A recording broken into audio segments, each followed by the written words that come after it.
Estou chegando para. Então, vamos unir os nossos pensamentos, agradecer a Deus por essa oportunidade, pedindo que os bons amigos espirituais que sempre nos acompanham nesses estudos possam nos ajudar na compreensão, para que a gente tenha o olhar espiritual sobre esses ensinamentos que nós vamos aprender no estudo de hoje, nos ajudando a viver melhor, a convivermos melhor com os nossos familiares, amigos, enfim, Senhor, desenvolvendo gradativamente um estado de espírito melhor, uma harmonia de uma forma tão necessária neste momento conturbado que o nosso país passa, que o mundo, de uma maneira geral, ainda convivendo com ideias de lutas, de guerras, que nós, seres humanos, possamos cada vez mais nos reconhecermos, Senhor, como irmãos que somos e harmonizarmos as nossas relações. É isso que realmente nós pedimos nesse momento. E somos gratos por essa oportunidade de estudo que o Senhor nos oferece. Mais uma vez, nós agradecemos essa oportunidade, que a sua paz se faça presente entre nós, agora e sempre. Graças a Deus. Ai, você sabe que eu estava tão angustiada, eu vou tirar o casaco, já está me dando calor. Esquentou, né, Marli? Esquentou. A correria Então, do horário, né? É ruim ficar com o horário corrido. É verdade. Mas deu certo, vamos lá, né? Cleide, você conseguiu já achar onde nós paramos, Cleide? Eu deixei marcado. Então, está ótimo. Então, nós vamos começar. Então, nós vamos continuar o estudo do capítulo 8º, da segunda parte do livro, já estamos quase chegando no final. O título desse capítulo é Na Destruição de Jerusalém. O que nós já vimos até então desse capítulo?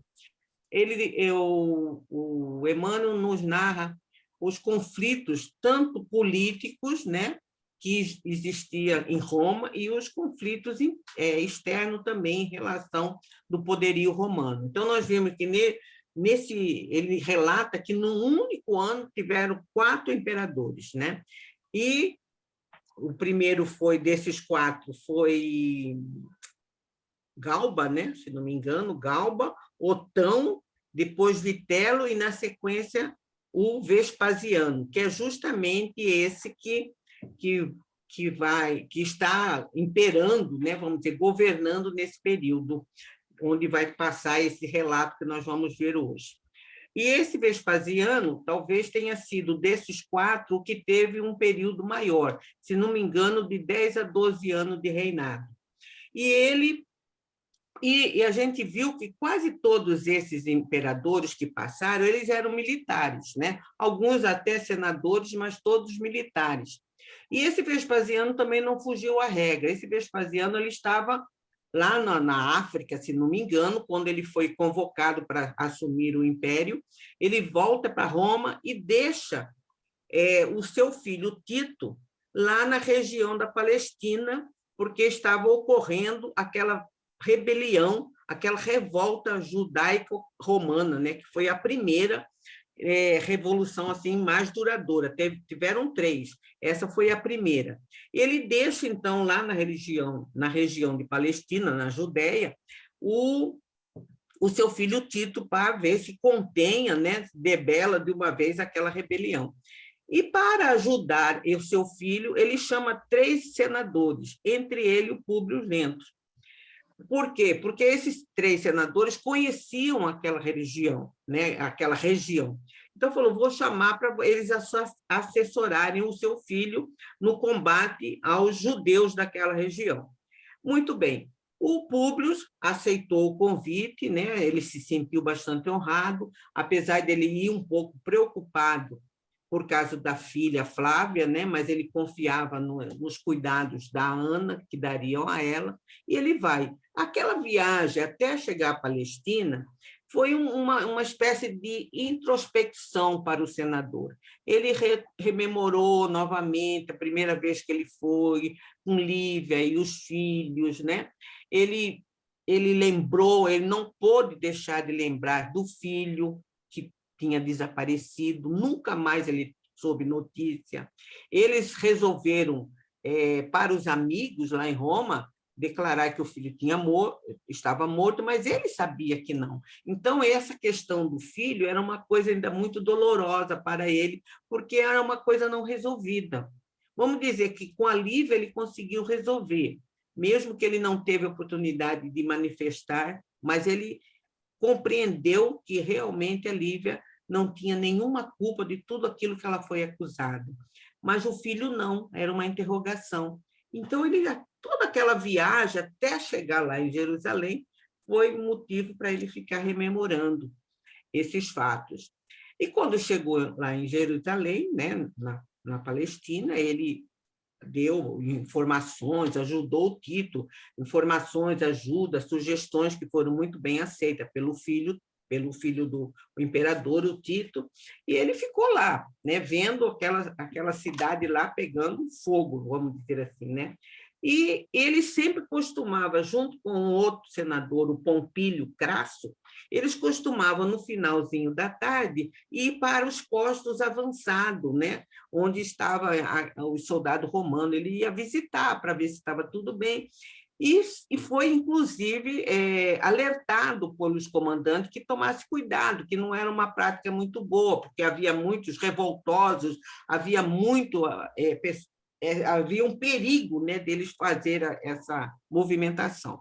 Mas eles não se importaram, e uma daquelas vezes, até para confirmar esse alerta do comandante, eles foram capturados e levados para uma fortaleza que ficava uma casa, fortaleza, entre aspas, né, que ficava perto da Torre Antônia.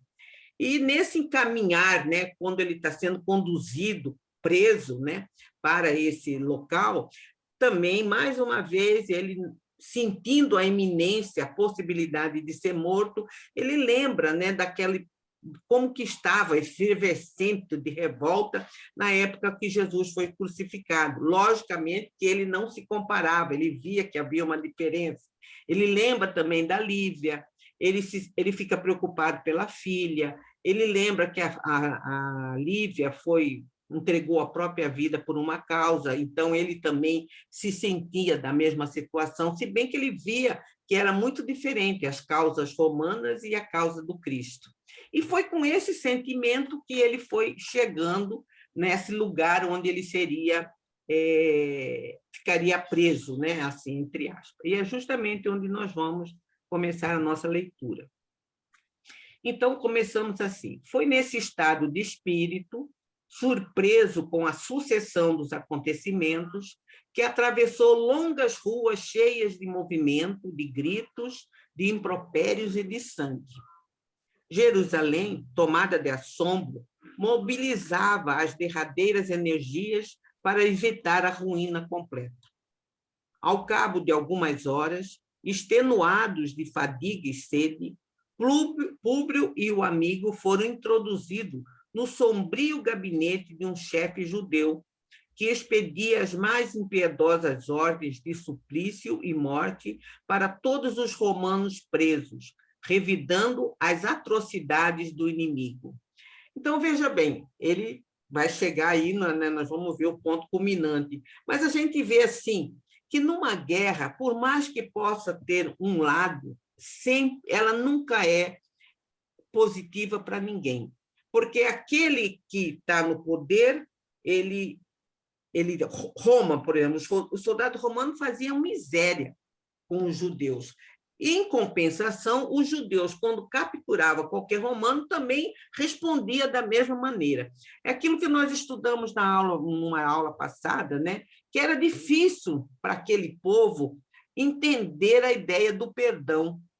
Era difícil para aquela população, tanto romano como judeu, compreender, dar a outra face. Não tinha. Então, com a mesma moeda, olho por olho, dente por dente, com a mesma atrocidade com que os soldados romanos atacavam e matavam mulheres, jovens, crianças, eles também faziam a mesma coisa com os cidadãos romanos que habitavam ali naquela região, né? Então, vamos lá. Bastou que Públio fitasse aquele velho israelita de traços característicos para procurar sofregadamente uma figura semelhante no acervo de suas lembranças mais íntimas e mais remotas. Então, ele tem a mesma sensação, é interessante que Emmanuel nos narra isso, que a mesma sensação quando ele vê Saul. Ele também olhou para Saul e ficou procurando lá alguma coisa. Eu conheço esse rapaz, né? E ele tem essa mesma sensação agora quando ele vai olhar o André de Gioras, né? Ele olhou para aquele israelita e falou: eu conheço essa pessoa. Não pôde, porém, de pronto, identificar aquela personagem. O velho chefe, contudo, posou nele o olhar astuto e, fazendo um gesto de satisfação, exclamou com uma chispa de ódio a lhe transparecer de cada palavra. Ilustríssimos senadores, enfatizou com ironia e desprezo, eu vos conheço de longos anos. E, fixando Públio, acentuou com malícia. Sobretudo, honro-me com a presença do orgulhoso senador.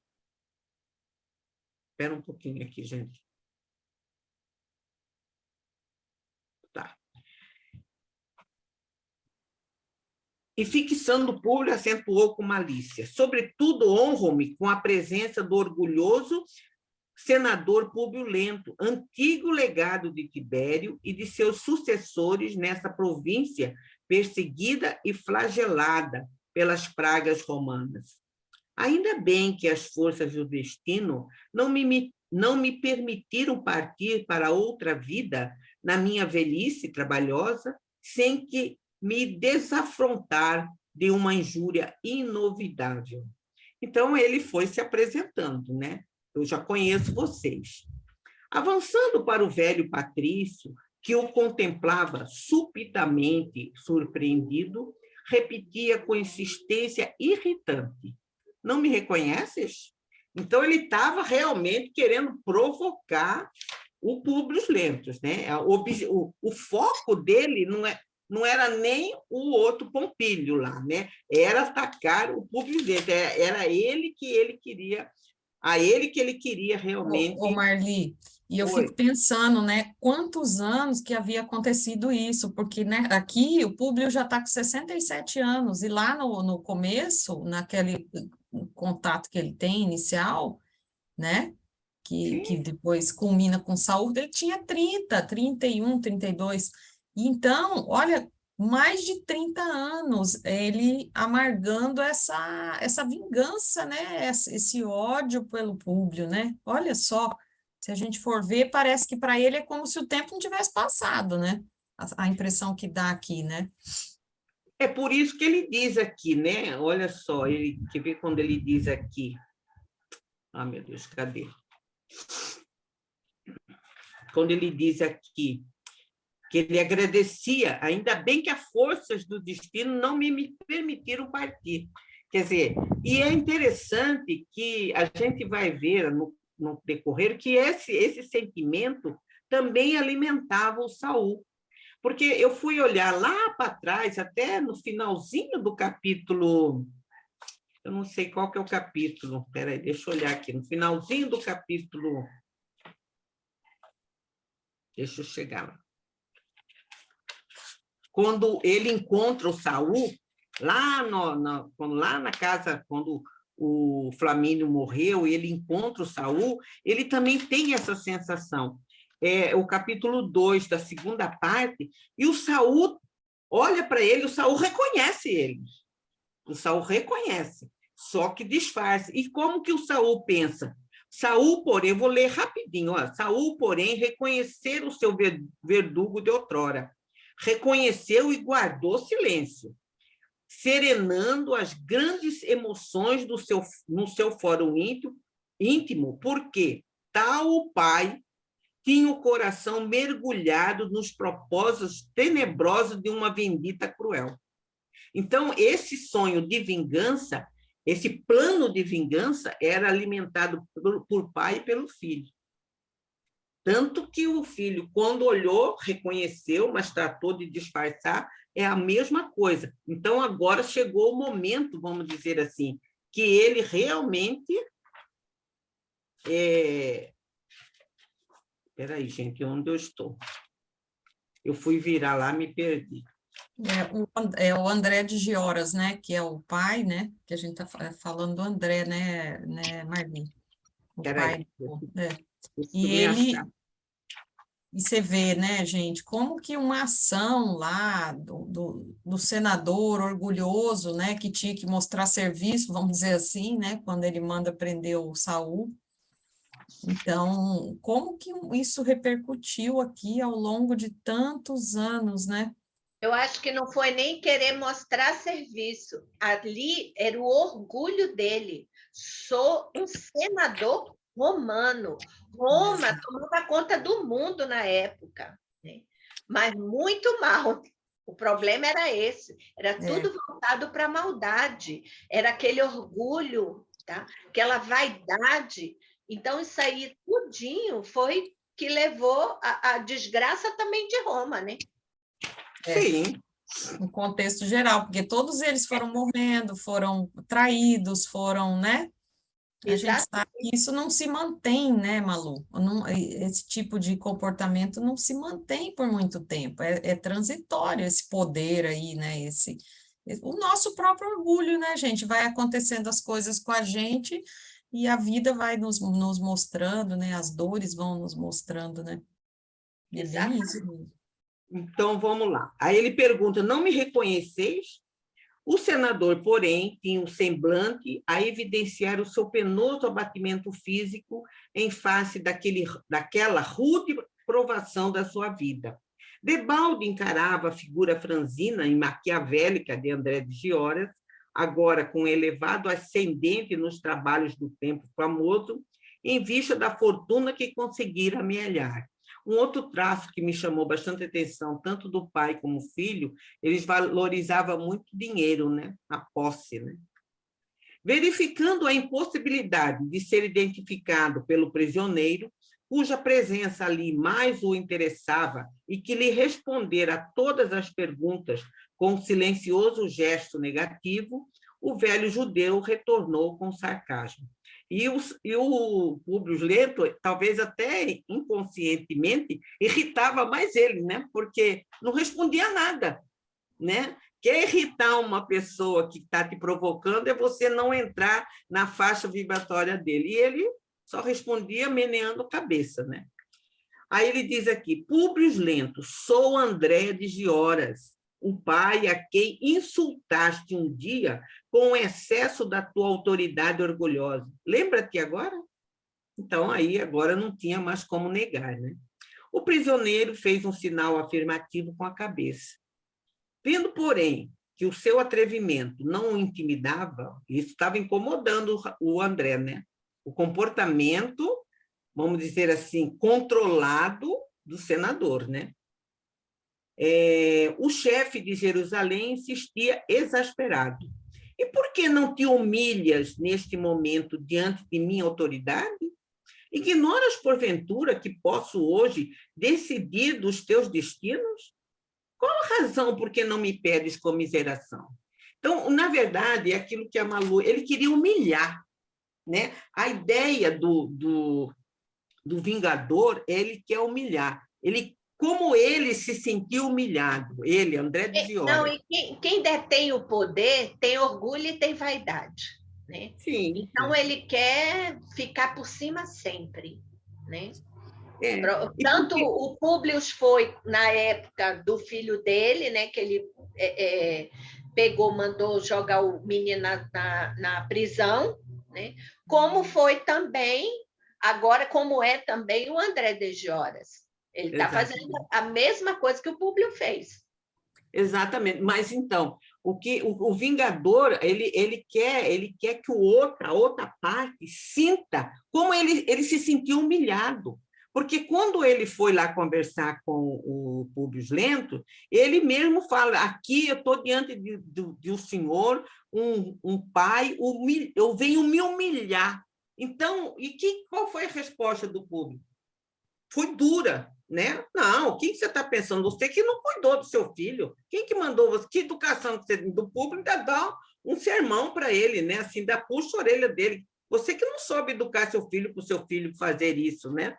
Mas então ele se sentiu humilhado, ele queria fazer a mesma coisa. Naquele momento, o vingador ele quer que o outro sinta a mesma coisa que ele sentiu. Então, como ele foi humilhado, ele quer humilhar o senador, né? É dente por dente, olho por olho.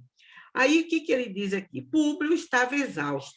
Lembrou os seus primeiros dias em Jerusalém, recordou a visita daquele agricultor inteligente e revoltado, procurou rememorar intimamente as providências que adotara na qualidade de homem público, a fim de que o filho do judeu voltasse ao lar paterno, não se lembrando de haver destilado tanto fel naquele coração resignado.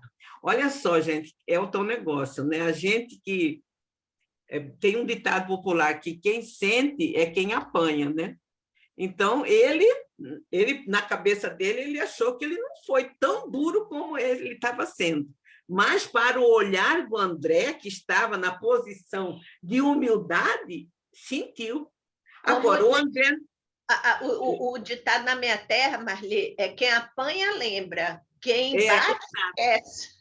Exatamente. Então, para ele está achando assim... E o André está exagerando, mas para o André aquilo foi uma ofensa. Agora, veja bem, o André não ficou sabendo, isso aí a gente tem que lembrar, que depois que o André saiu, o Públio Lento ele caiu em si e falou, puxa, eu também sou pai. E ele tratou de providenciar a liberdade, mas só que ficou do Saul, mas ele ficou sabendo que ele tinha fugido, foi aí. Porque tudo era uma corrupção, né? Os próprios romanos tiravam os mais fortes das galera para vender como escravo, né? Mas ele não sabia, o senador na época não sabia disso.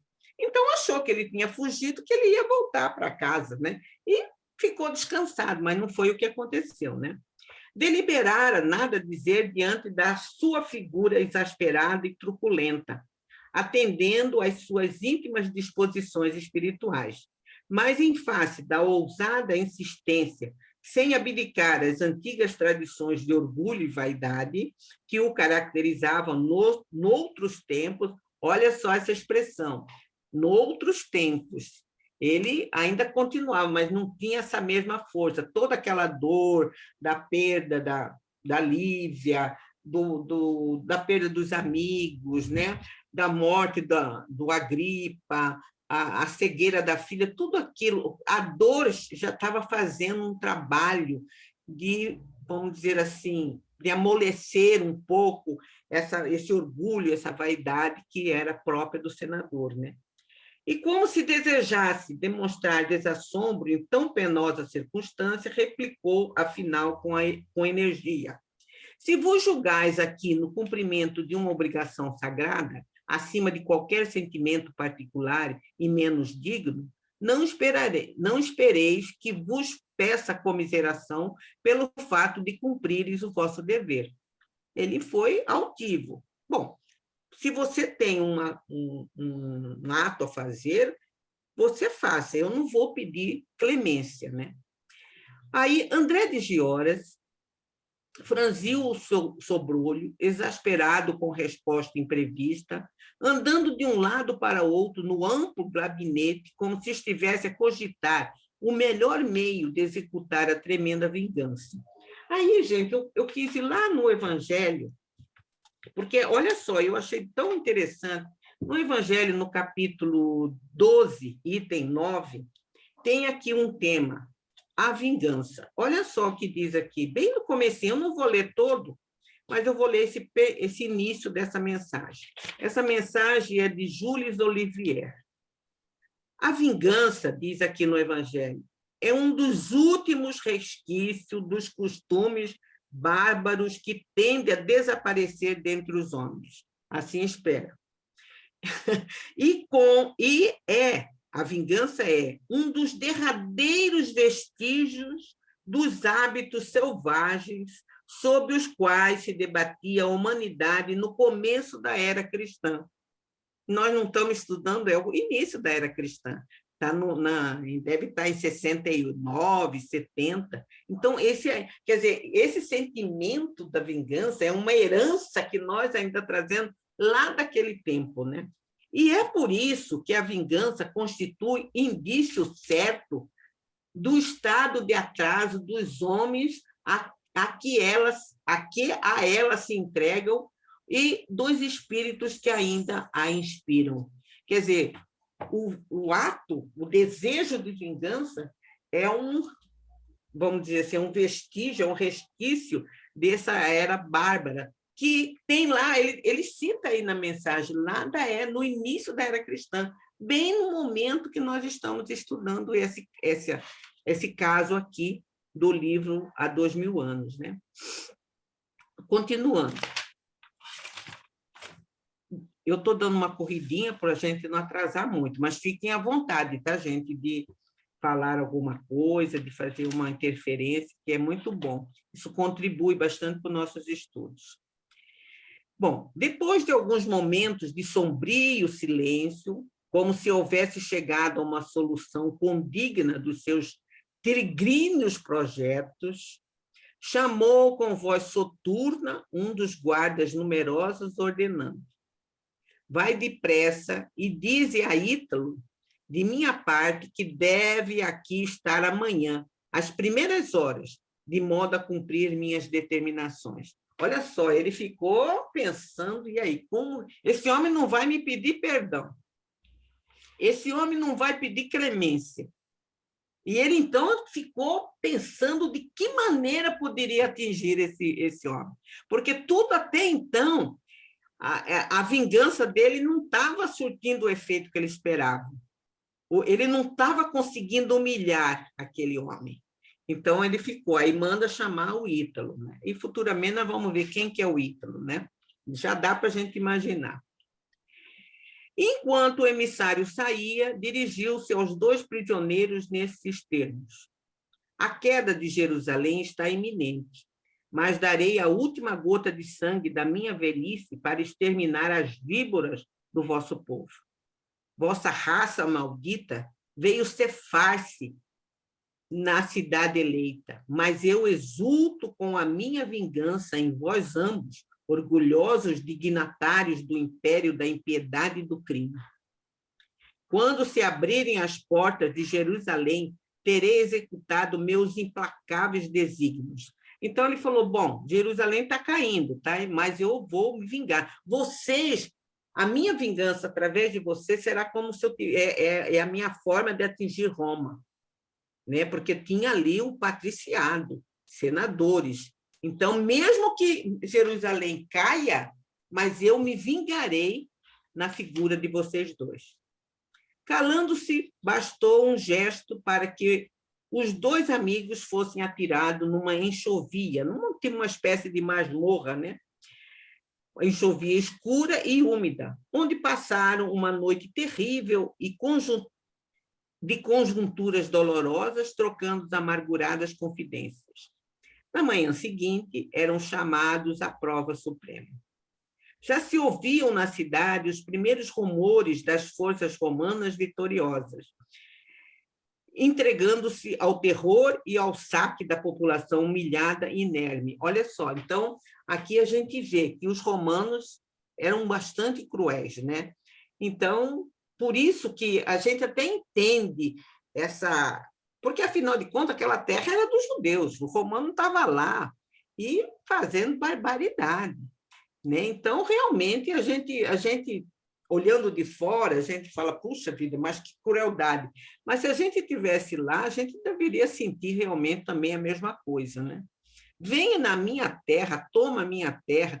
A gente sabe que o início dessas guerras, né, dessas revoltas judaica romana, primeiramente foi por motivos religiosos, né? Porque os judeus acreditavam num Deus único, os romanos já eram politeístas, depois o pagamento de impostos, porque cada vez mais Roma exigia mais e mais impostos daqueles povos dominados, porque eles precisavam manter os exércitos, né? Eles precisavam realmente manter os exércitos.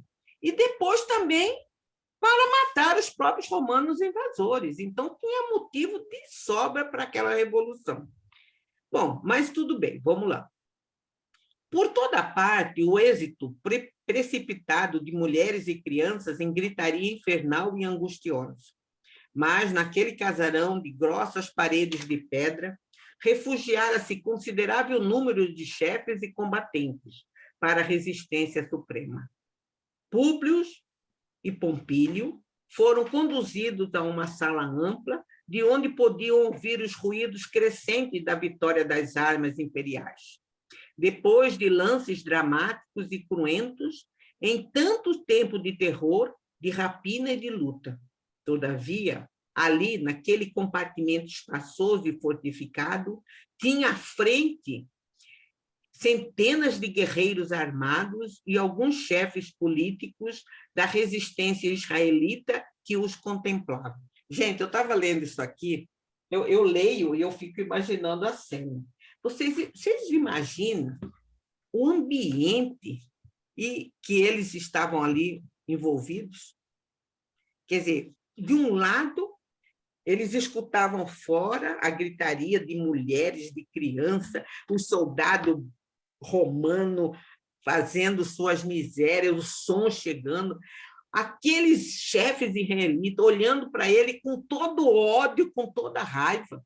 Vocês imaginem a emoção. Eu não sei se vocês já sentiram o olhar de desprezo de alguém, o olhar cruel de alguém. Isso chega a doer como se fosse um tapa, né? E eles estavam diante disso.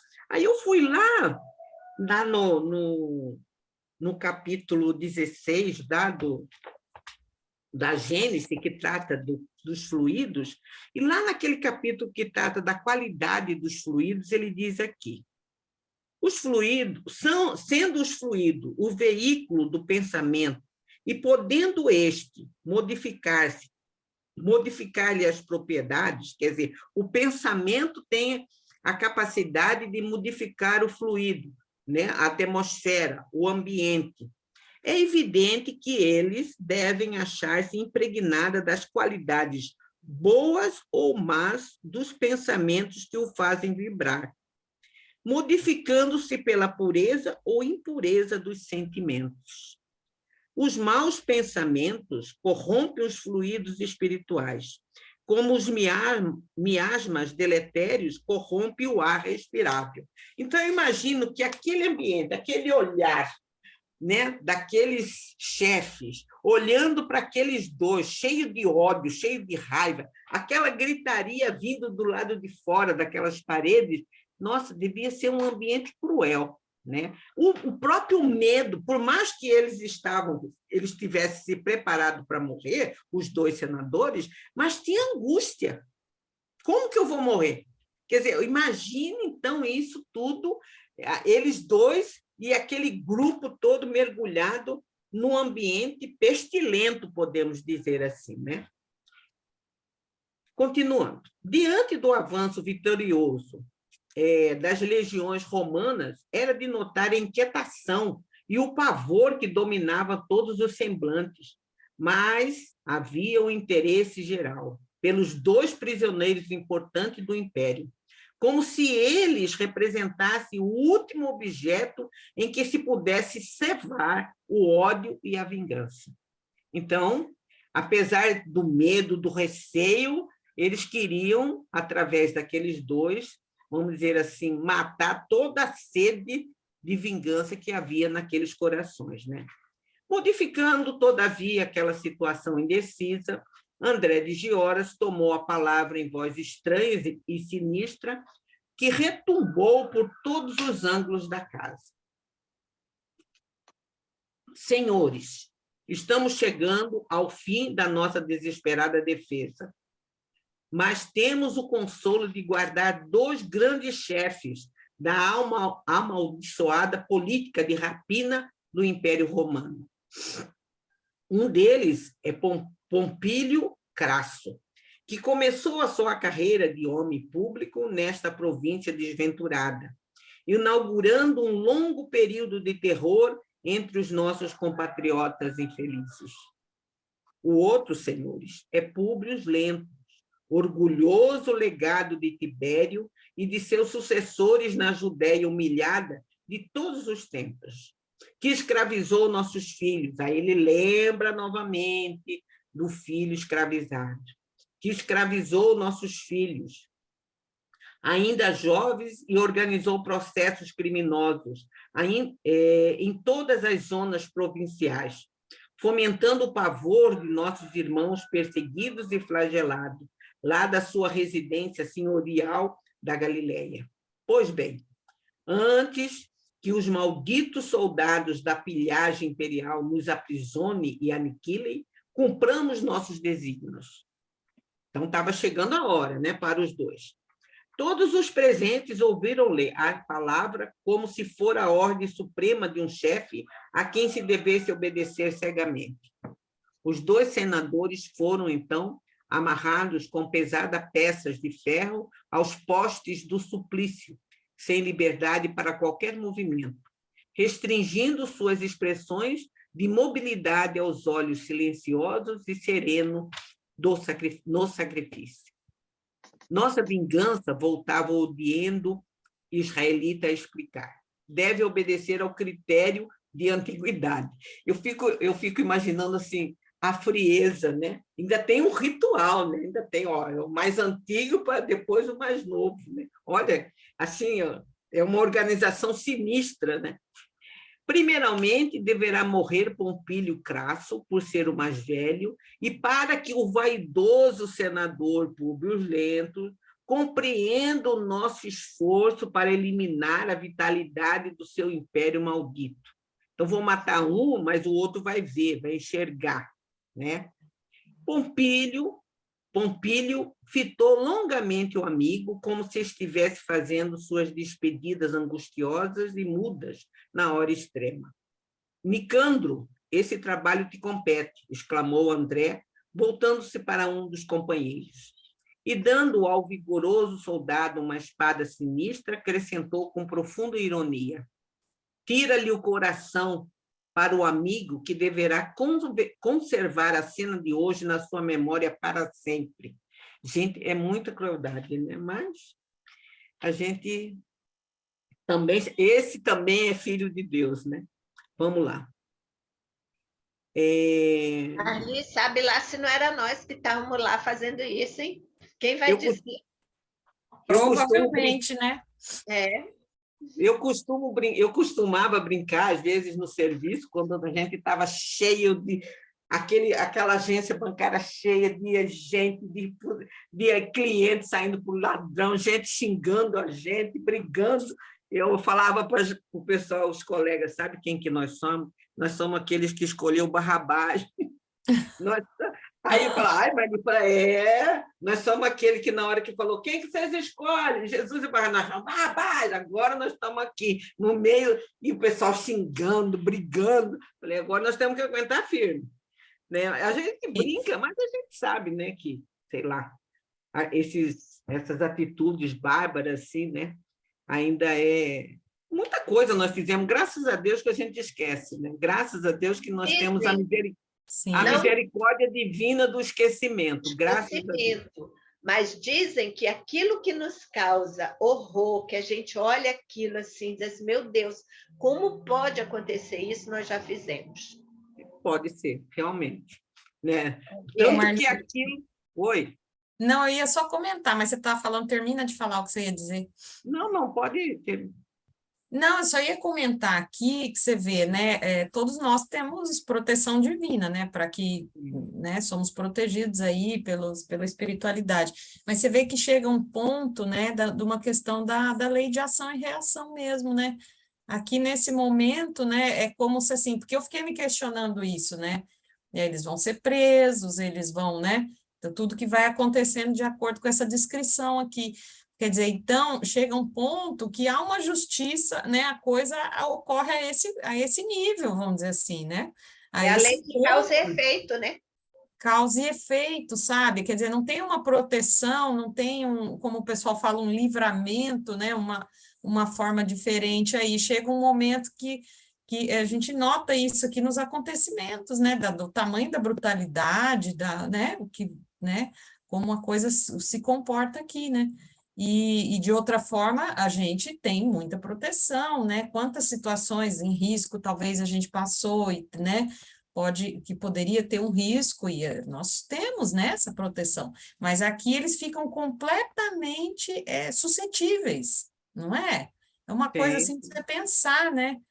Porque o que determinou isso aqui foi os atos, o pensamento, o sentimento dele, né? No passado, lá, mais de 30 anos atrás, né? Sim. Então, é impressionante isso, assim, me chamou a atenção, lembrei disso aí.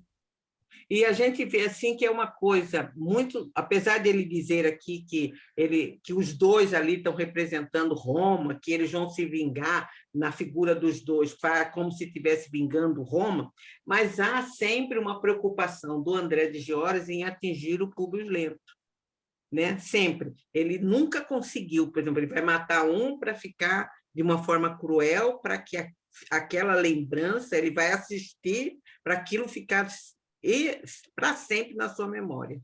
Então, ele, apesar de ele ali ser um judeu lutando, por exemplo, pela causa de Jerusalém, mas o mais importante é o sentimento pessoal de vingança que ele tem, que ele alimenta, né? Então, continuando aqui. Em minutos rápidos, Públio Lento assistiu ao desenrolar da Operação Nefanda. A cabeça branca do supliciado pendeu ao primeiro golpe da espada, e seu tórax encarquilhado foi arrancado, e do seu tórax, né, encarquilhado, foi arrancado violentamente o coração palpitante e sangrento. Entretanto, o senador sobrevivente ouvia já o rumor dos patrícios vitoriosos que se aproximavam, afigurando-se-lhe que já se lutava corpo a corpo às portas daquela turbulenta assembleia da vendita e do crime. A monstruosa cena estarrecia-lhe o ânimo, sempre otimista e decidido, mas não perdeu a compostura altiva e rígida que ele a si mesmo se impunha naquele angustioso transe. Então, ele procurava manter o equilíbrio, era o mínimo que ele podia fazer, né? Terminada a execução de Pompílio, feita à pressa, porquanto todos os presentes tinham consciência da horrorosa situação que os esperava diante dos triunfadores, André de Giores levantou novamente a voz. Meus amigos, afirmou soturnamente, ao mais velho a penalidade misericordiosa da morte, mas a este patrício infame que nos ouve, concederemos a pena amarga da vida dentro do sepulcro das suas ilusões desvairadas de vaidade e de orgulho. De quem será? Quem era mais orgulhoso, o André ou o Públio, né? Públio Lentulus, o antigo emissário dos imperadores, deverá viver, sim, mas sem os olhos que lhe clarearam o caminho do egoísmo supremo sobre os nossos grandes infortúnios. Deixá-lo-emos em vida para que nas trevas da sua noite busque a ver com os olhos dos escravos que ele espezinhou no curso da vida. Mais uma vez ele lembra do filho escravizado. Havia um penoso silêncio interior, embora se ouvisse lá fora o patear dos cavalos e o tinir das armaduras, aliviados ao rumor sinistro de vozes praguejantes no ataque e na resistência desesperada do último reduto. André de Giores parecia, porém, embriagado com a volúpia da sua vingança e mantendo o equilíbrio da assistência naquela hora trágica do destino que a todos aguardava, com a palavra magnética e persuasiva, exclamou energicamente: Ítalo, compete às tuas mãos a tarefa deste momento. Da assistência compacta e inquieta, destacou-se um homem, aparentando quase 40 anos. Olha, gente, 40 anos o Marcos tem. Quanto é aquilo que Simone, você lembrou, quanto amargor de vingança esse homem acalentou, né? 40 anos já tem aqui, olha, já não é mais nenhuma criança, né? Ele foi retirado criança.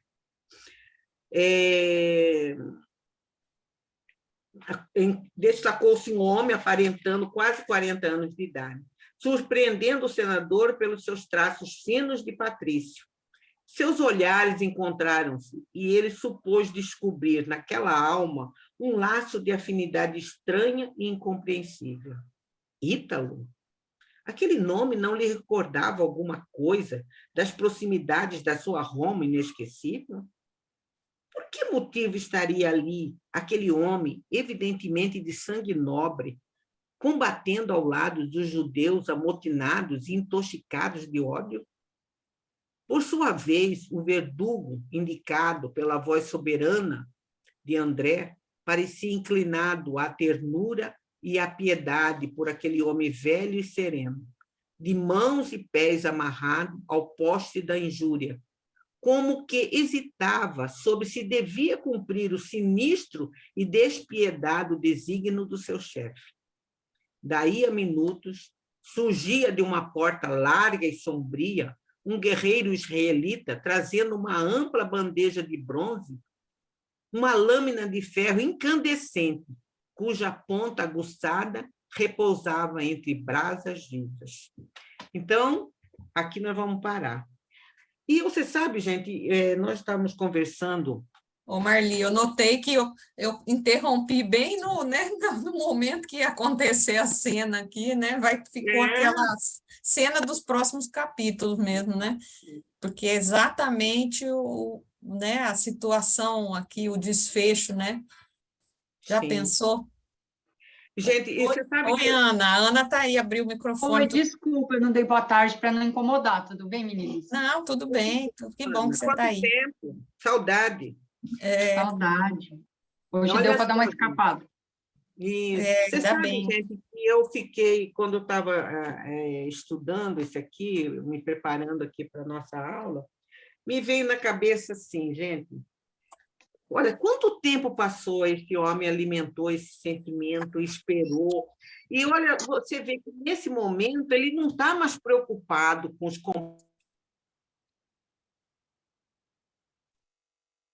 Fechou seu microfone, Marli. O microfone fechou, Marli. A gente não ouviu. Estão me ouvindo? Agora sim. Então, por exemplo, ele não estava mais preocupado, porque ele poderia, naquele momento, tentar salvar algum daqueles companheiros, dividir, um pouco fica aqui, um pouco vamos defender aqui nossa sala, um pouco tenta fugir, mas não, o objetivo dele era cumprir a vingança pessoal. E aí eu fiquei pensando, puxa vida, agora não querendo dar spoiler, mas já dando, né, por futura aula, nesse momento ele sabe que o filho não é mais escravo. Ele já sabe que o filho enricou, ficou rico, ficou um homem próspero, era bem querido pela família. Isso será que não poderia ter abrandado um pouquinho esse sentimento de vingança? Então, a gente vê assim, que por mais difícil que nós possamos passar uma prova, que nós tenhamos que viver numa encarnação e sermos testados, às vezes, de uma forma bastante dura, né? Bastante firme, nós sempre vamos receber ajuda, nós sempre vamos encontrar situações em que nós podemos atenuar ou mesmo agravar aquela situação. Então, você vê, o Saul teve chance de modificar esse cenário. Ele mesmo também, o filho já não está... Eu não sei se nessa altura do campeonato ele sabe que o filho já morreu. Eu acho que não.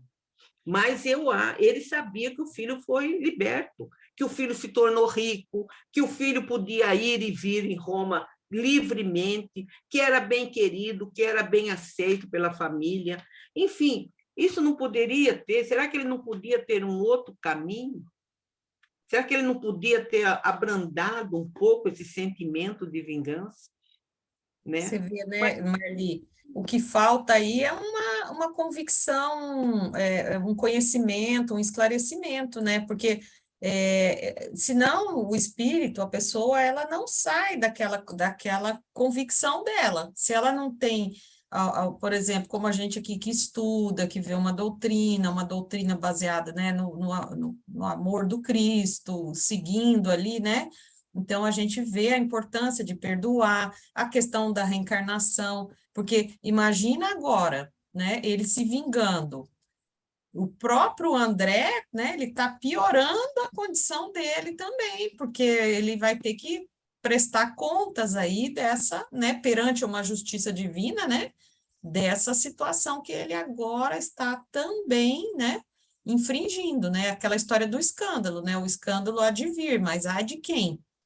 Ai de quem vier esse escândalo. Então, assim, a situação, né, Públio ia colher, né, de alguma forma, mas é como você falou, né, não poderiam eles ter, né, partido para uma outra situação, virado essa página, né, mas aí que tá, aí falta o quê? Falta aí essa noção, né, de tudo isso, né, de uma lei de ação e reação, por exemplo, né, que a gente já fica refletindo, né, não pensar numa vingança, a gente já fala, poxa vida, mas o que eu desejar também, isso tem uma lei de ação e reação sobre nós, né?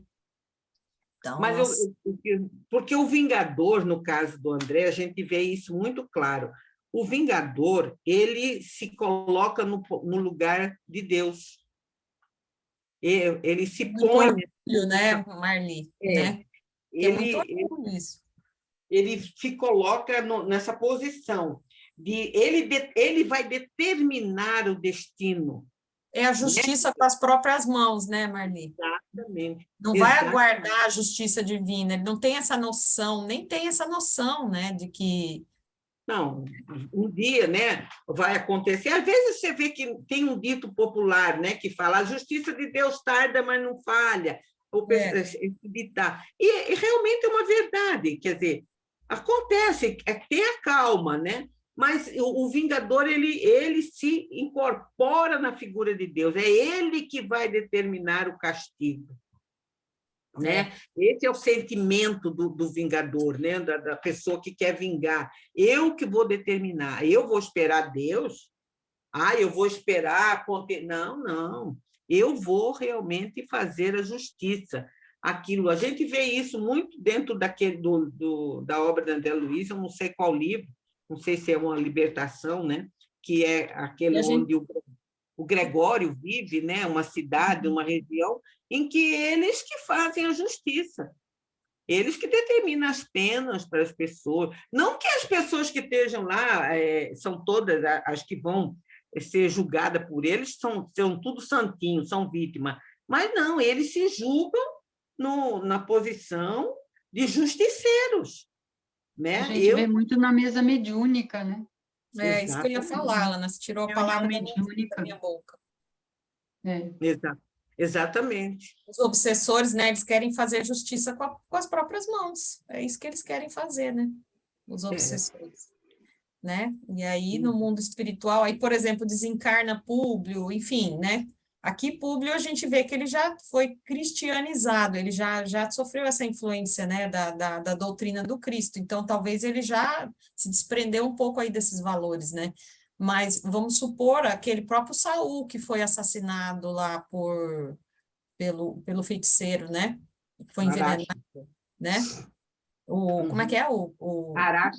Araxes. Então, o próprio Saul, imagina um espírito desse, se guarda uma revolta muito grande, né? Aí vira o obsessor, aí é aquele processo, né? Vira o obsessor e vai perseguir, vai prejudicar, e vai... Então, gente, é uma coisa assim, né? Até onde que nós vamos, né, com isso, né? O importante desta obra, né, Simone e a todas aí, eu acho que é essa demonstração de quem era Públio e que chegou até Emmanuel. Então, que nós temos esta oportunidade, né? Estamos tendo agora, pelo conhecimento, pelos estudos, né? E sabemos que todo ser que é filho de Deus, que está aqui na Terra, também vai alcançar isso, né? Até até os que estão sendo criados, porque Deus não para de criar nunca, né? Mas a gente dá uma sensação de que bom, né? Que bom que eu também posso conseguir, pelo meu esforço, pela minha vontade, pelo meu querer. A cada dia é um dia de uma nova etapa para o nosso progresso. Nós temos cada dia um dia. E se eu já tenho um conhecimento, por que farei diferente, né? Uhum. Então, eu acho muito bonito isso, porque ele traz isso para a gente, né? A gente pode chegar lá, né? E, infelizmente, e o que a gente vai servir, né, Simone? Como exemplo. Uhum. Apenas exemplo, né, para as criaturas. Ele para nós, o Emmanuel para nós, Exato. e nós para os outros. E assim forma uma cadeia, né? É isso que eu ia falar, porque quando ele escreveu o livro, ele justamente quis trazer isso, né? Mostrar ele público, orgulhoso, né? E essa trajetória e o sofrimento, né? Que ele vivenciou, Sim. tudo, né? E o aprendizado através do sofrimento. Você vê, ele está aprendendo, né? De uma forma, vamos dizer, houve uma mudança. A gente está observando daquele primeiro, lá dos primeiros capítulos até agora, a gente já vê uma mudança. Coisa que esse mesmo sofrimento não teve o mesmo efeito na vida do André, né? O André endureceu o coração. Ele chegou até a matar, lembra? Que ele faz. Faltou uma Lívia, né? Para o André, faltou encontrar uma Lívia. Porque mas uma coisa que me exemplo chamou dela com a cruz, né? Com a cruzinha que depois ele cultivou, que ele fazendo as orações. Olha só, né? Que é isso que a Ana está falando, os exemplos ali, né? Estou te interrompendo, né, Marli? Fala aí. bom, mas interessante você ter falado isso. Aí eu lembrei agora, puxando lá um pouco o fio lá do que a Ana disse, também vem um pouco de merecimento. Por mais que, por exemplo, por que será que o Públio mereceu a companhia da Lívia e o André não? Então, tudo também tem uma razão que às vezes a gente não conhece, né? A Lívia veio com esse propósito de ser esse sustentáculo na vida do... E por que não teve uma Lívia na vida do André? Não fez por merecer, né? Talvez, futuramente, se a gente pudesse estudar o desenrolar dessa alma, a gente descobriria também. Mas o que me chama bastante atenção nesse pedacinho que eu estudei, que me fez refletir, foi assim, que a gente sempre recebe ajuda, sabe? Por mais difícil que nossa vida, nossas provações, nossos desafios sejam bastante grandes, a gente sempre vai encontrar um sirineu que vai ajudar a gente a carregar um pedacinho, a cruz, alguém que vai falar uma palavra, alguém que vai nos dar um sorriso. Às vezes a gente não percebe isso. A gente, às vezes, está tão envolvido nas nossas questões, nas nossas resoluções pessoais e egoísticas, que a gente não percebe essas ajudas que normalmente chegam na nossa vida. Porque nós nunca estamos desamparados, né? Nunca, nunca, nunca. O pior que a gente tenha sido, sempre vai ter uma alma que vai pedir por nós, que vai orar por nós, que vai rogar por nós. Então, eles também tiveram, só que não souberam aproveitar. Tanto o Saul, tanto o pai como o filho tinham um sentimento de vingança muito forte, irmanados entre eles, né? Bom, gente, era isso que nós tínhamos para hoje. Alguém quer fazer mais um comentário? Senão a gente podia encerrar. Vou interromper a gravação para começar o da Joana. Tá ótimo.